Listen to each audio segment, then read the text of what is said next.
Yeah, I'm not gonna do a live, just a YouTube. Oh, it is rolling already. I'm just doing a video for YouTube for the reading class. Yeah, I'm gonna post it on YouTube.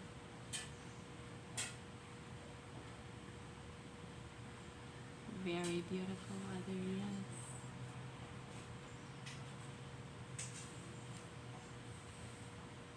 It is 10:28 a.m. September 15th.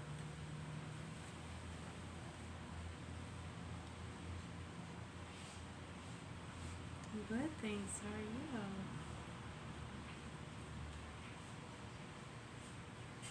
Yeah, just a couple random requests.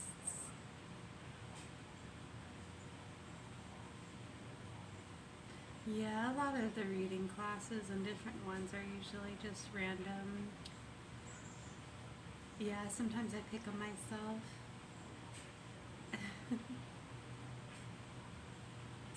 Just out of the imagination. Sometimes I roll the dice.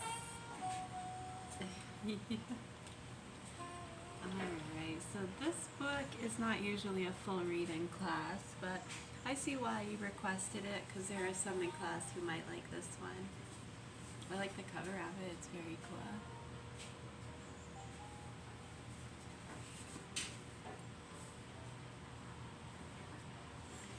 Shepherd of the Valley by Evelyn Voss Wise. Other novels by Evelyn Voss Wise.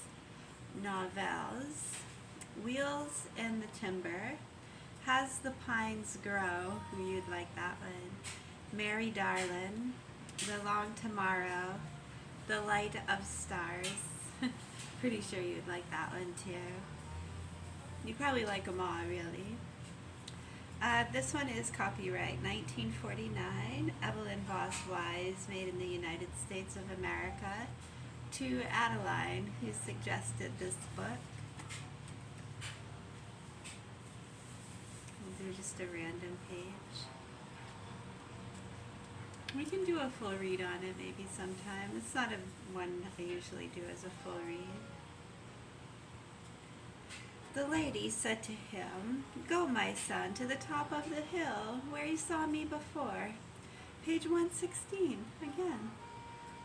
"There you will find a variety of flowers. Cut them and bring them here to me." Juan obeyed and was surprised to find such beautiful flowers, especially roses of Castile, at that season of the year and on the sterile spot.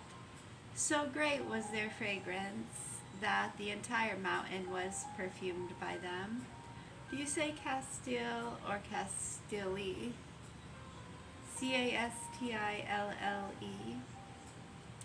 He ran to go gather them and place them in his tilma, crossword Tilma, place them in his tilma, a kind of mantle. When he had filled it, he went down the hill and presented them to the lady, who took them in her pure hands and put them back into the tilma, saying, "My beloved son, go to the bishop and give him these blossoms in my name, and tell him that they are the sign which I sent to him as proof of the truth of your message regarding the church which I wish to have built on this spot." Welcome. Thank you. The other requests from Great American Trivia. Little gem we found at Kohl's. I love the inside decoration they put. It's cool.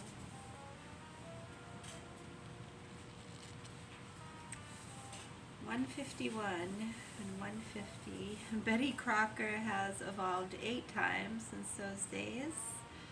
In 1980, for instance, her image morphed into that of a career-oriented go-getter, and in 1996 she acquired slightly darker skin and a more ethnic look. A woman of countless talents, Betty Crocker has displayed a knack for writing. Oh yeah, we were just reading about that too, yes. She's the author of more than 200 cookbooks, including the widely popular Betty Crocker picture cookbook nicknamed Big Red, which was first published in 1950 and is still in print today. For a time, it was second in sales only to the Bible. That's interesting. Almost every pantry in America has at least one product fastened with a red spoon. Festooned crossword. Festooned. Has at least one product festooned with a red spoon, the symbol of Betty Crocker, be it hamburger helper or potato buds. And most kitchens have a Betty Crocker cookbook. She is quite simply one of the most enduring figures who never lived. At the moment, no product or cookbook, no, of Betty Crocker. Once in a while we get a Betty Crocker cake or something. Who exactly is Uncle Sam? Uncle Sam may be one of the most familiar icons to people in the United States, but no one is sure of the origins of this goateed, flag-themed, attired image. Oh, goateed, his beard. Has this goateed, flag-themed, attired image. Was he an actual person or just snippets of people and images from popular culture? During the War of 1812, the U.S. Army needed provisions and supplies, especially protein. Samuel Wilson, a meat packer in Troy, New York, provided the troops with barrels of preserved meat. Stamp U.S. likely has a stipulation of his procurement contact. In fact, Uncle Sam was clean-shaven, short and pudgy, the picture of a respectable merchant of his time, and he likely did not dress up for fun.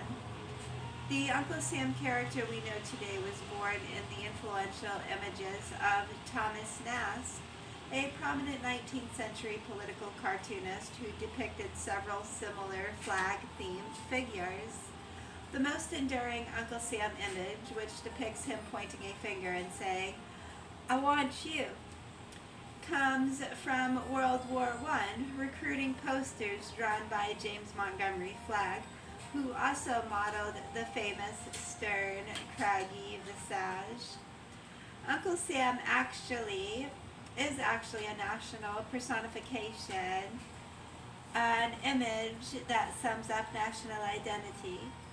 Other countries' examples include John Bull of England, a stout, thick-necked, top-hatted guy, and Mother Siv, Mother Sweden, a sword-bearing woman in chainmail and a flowering skirt. It wasn't until 1961 that Congress recognized Samuel Wilson as the original Uncle Sam. This didn't do Wilson much good, coming more than a century after his death, but it was a good deal for Troy, New York. The city began to pitch itself as the home of Uncle Sam, as it does today. One popular beneficiary of the Uncle Sam concept was the band Grateful Dead, who used Sam's hat liberally in their imagery. Another is the New York Yankees, whose logo features Sam's top hat. Who started Mother's Day? Celebration of Mother's Day back to antiquity, but Mother's Day proper was the brainchild of Anna Jarvis. Raised in Grafton, West Virginia, Jarvis was the daughter of a woman who organized events called Mother's Friendship Days, which reunited West Virginia families that had been separated during the Civil War.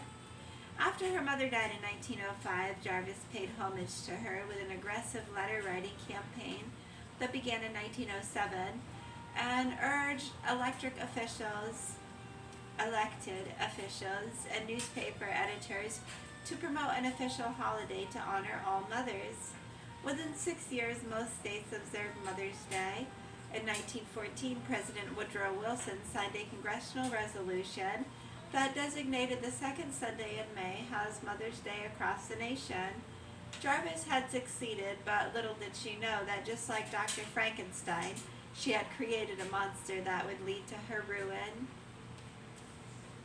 Jarvis suggested that people wear white carnations, her mother's favorite flower, on Mother's Day, but when florists started charging more for carnations, she denounced the practice and chose instead to wear a button to commemorate the day. This was just one of many futile battles that Jarvis waged for the rest of her life against the quick and thorough commercialization of the holiday. Anybody who profited from Mother's Day felt her wrath. She considered Mother's Day cards especially nefarious,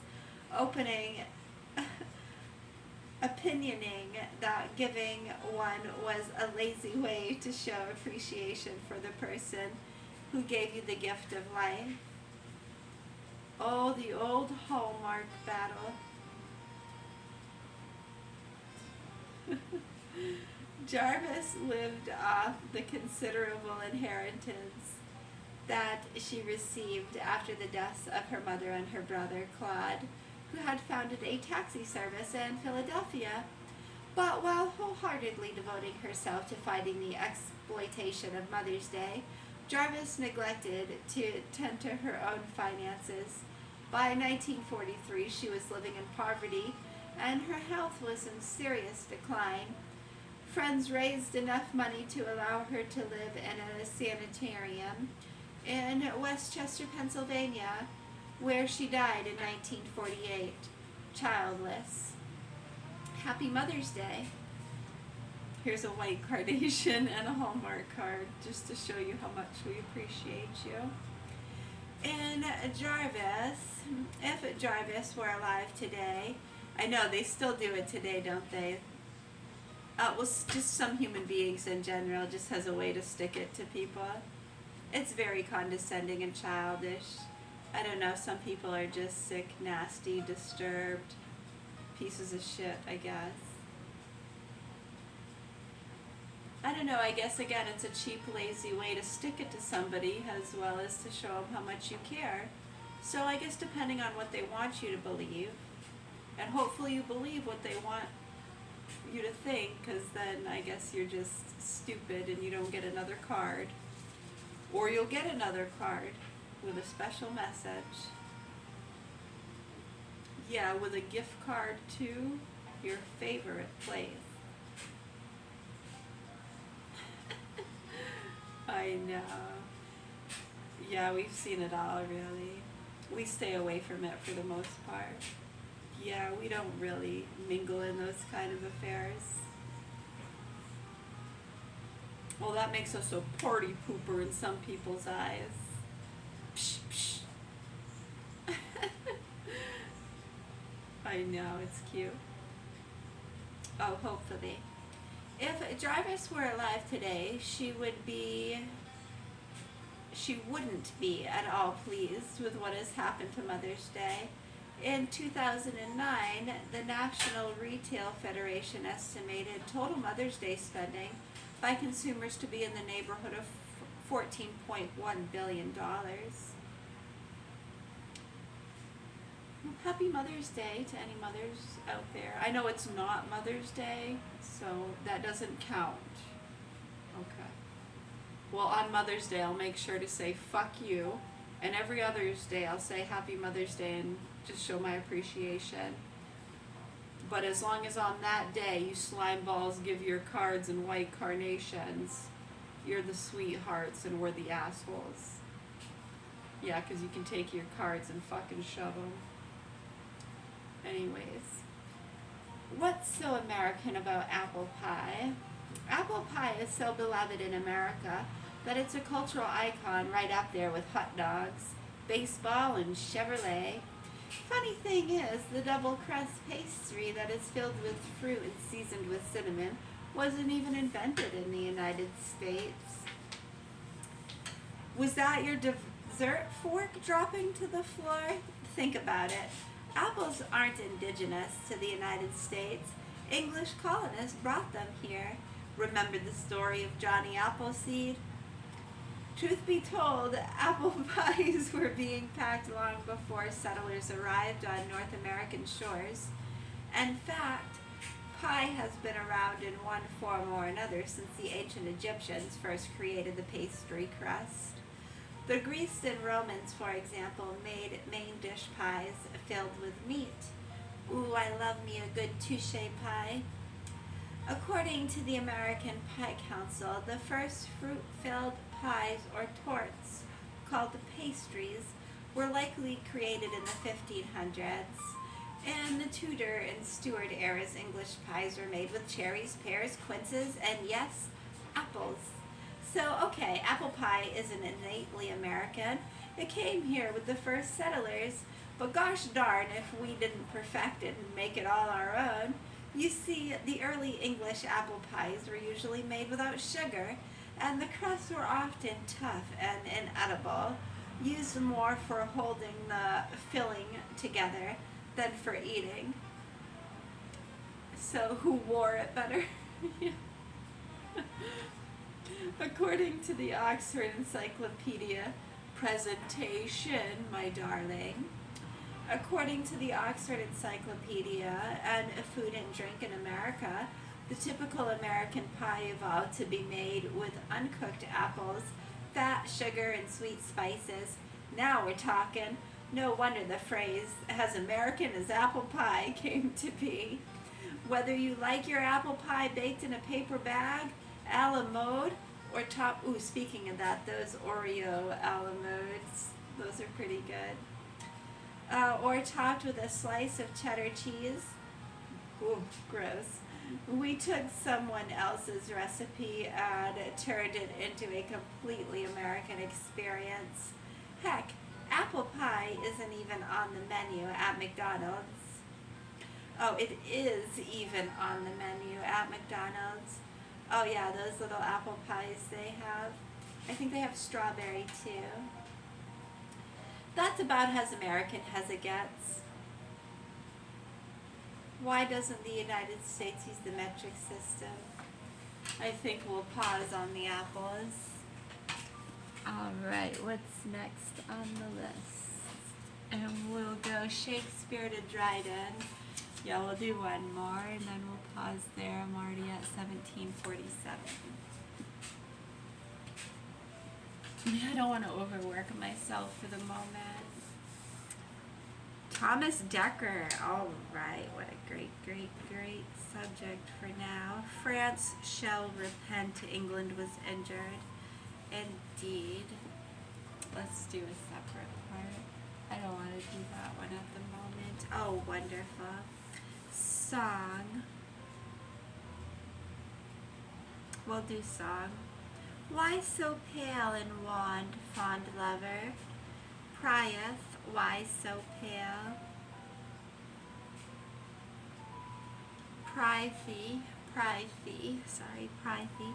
P-R-Y-T-H-E-E, Prythee, why so pale? The poem beginning, why so pale and wan, fond lover, Prythee, why so pale, is completely suckling, and shows that his wreaths were not twined from the cypress tree. Debt and love were both troublesome, with perhaps a slight difference in favor of debt. He never, according to the scanty facts known of his life, had a serious love affair, and certainly he supported with great grande passion, and certainly he sported with the grande passion. Suckling's poems, all collected, are comprised in one thin volume. He set out to be a dramatist, but as a lyric poet alone, he is likely to be remembered, and probably as the author of half a dozen short lyrics. Few facts are known of his brief, brilliant career. His father, John Suckling, was a knight and a secretary of state. The son was born at Winston in Middlesex and baptized on the 10th of February, 1609. He was early attached to the court, says Sir William Devenant, for his accomplishments and ready sparkling wit was the bull that was most baited, and ready sparkling wit was the bull that was most baited, his repartee being most sparkling when he set on and provoked. When he was set on and provoked. He went abroad and served under Gustavus Adolphus to aid Charles on his Scottish campaign. He raised a troop of horse, but though they cost him 12,000 pounds and were clad in white and red, when they came in sight of the army at Dundee, they fled without the loss of a feather. He gave good advice to both king and queen in their subsequent troubles, but at the fall of Stafford fled to France, where his faint heart and gay philosophy failed him. He died by his own hand in Paris in 1642. Song. Why so pale in wan, fond lover? Prithee, why so pale? They spelt it with a Y up here, but with an I down here. Why? The world may never know. Prithee, why so pale? Will, when looking well, can't move her, looking ill prevail. Prithee, why so pale? Why so dull and mute, young sinner? Prithee, why so mute? Will, when speaking well, can't win her, saying nothing don't. Prithee, why so mute?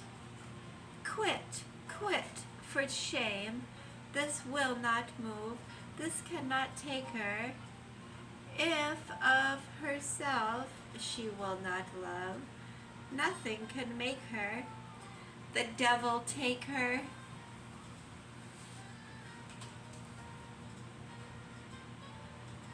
And then what?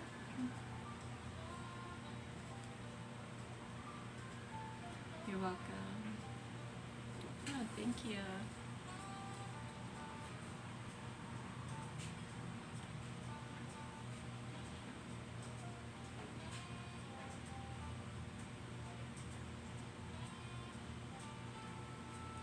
It says Snickers is bringing back its absolute best candy that hasn't been seen in years.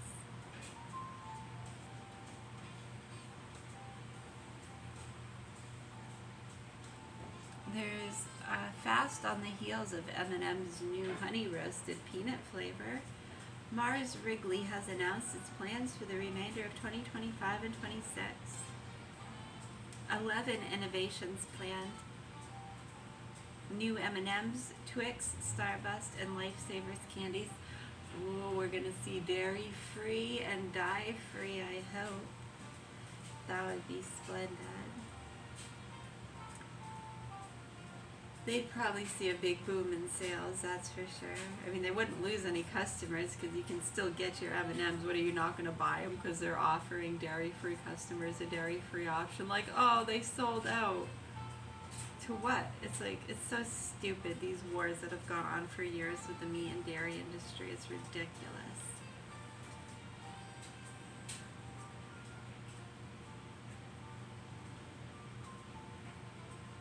They've already seen the new Skittles gummies Fuego hit and sell out on TikTok. Anyways, if you love Snickers seasonal shapes like trees, eggs, and the newly reformulated pumpkins, because of the extra good stuff in the center, then Snickers Extreme was likely your favorite Snickers bar back in the 2010s. The Snickers Extreme. Isn't that great? They're going to bring that back. Yeah, that was a favorite to many.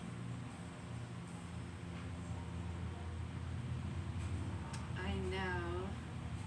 Like crack, you know?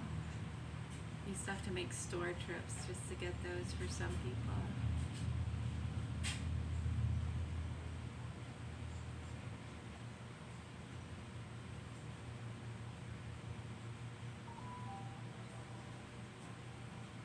What's this breaking news here?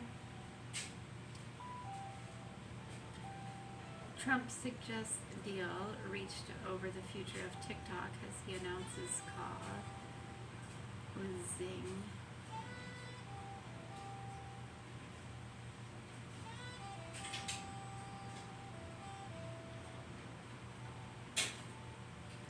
What do they say? His comments suggest that the company is TikTok, the social media company associated with China, that U.S. law requires to be sold or else cease operations. Sell.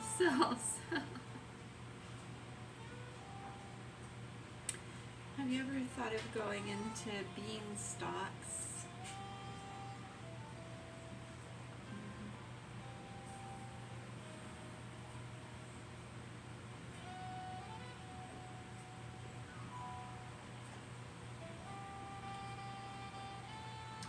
Glad you went into those chickpeas, huh? I told you. It's a good move. I don't remember when they laughed about the stock and that. Impossible, huh? I know. They're all gonna laugh at you. They already did.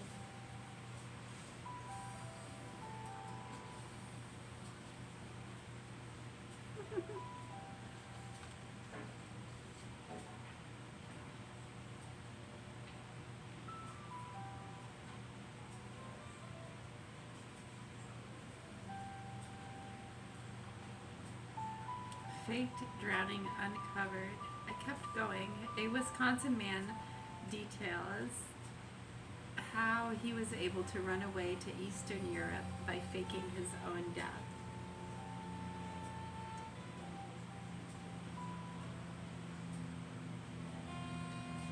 Constance Martin and rapist partner. Is that rapist partner jailed for killing their baby daughter? Aristocrat Constance Martin and rapist partner jailed for a combined 28 years for killing their newborn daughter.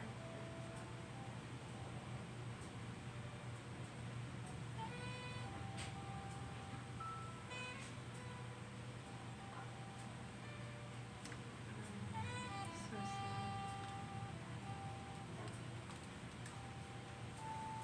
Let's see, is there any more good news? It is a beautiful day. Look at those clear blue skies.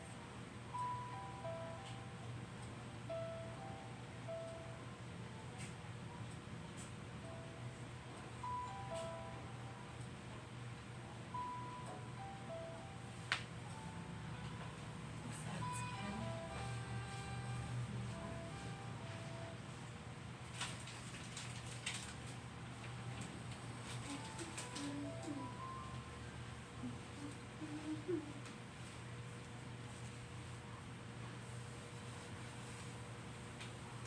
Like these little clementines.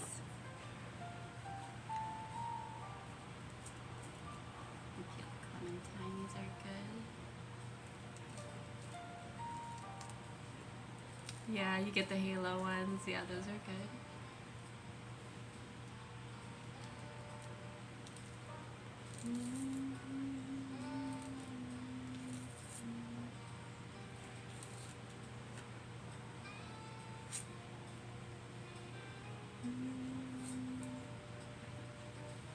Cheers.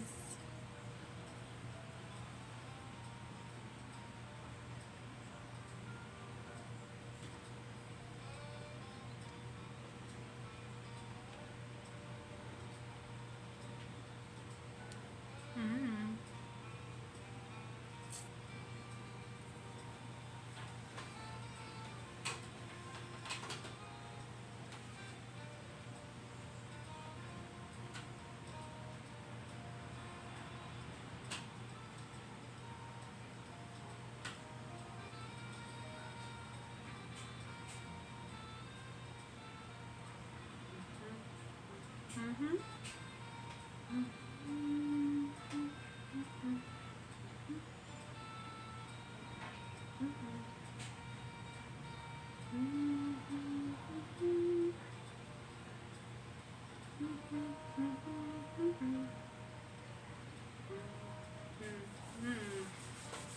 That is a good orange.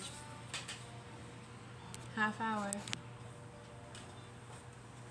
We are at the half-hour mark.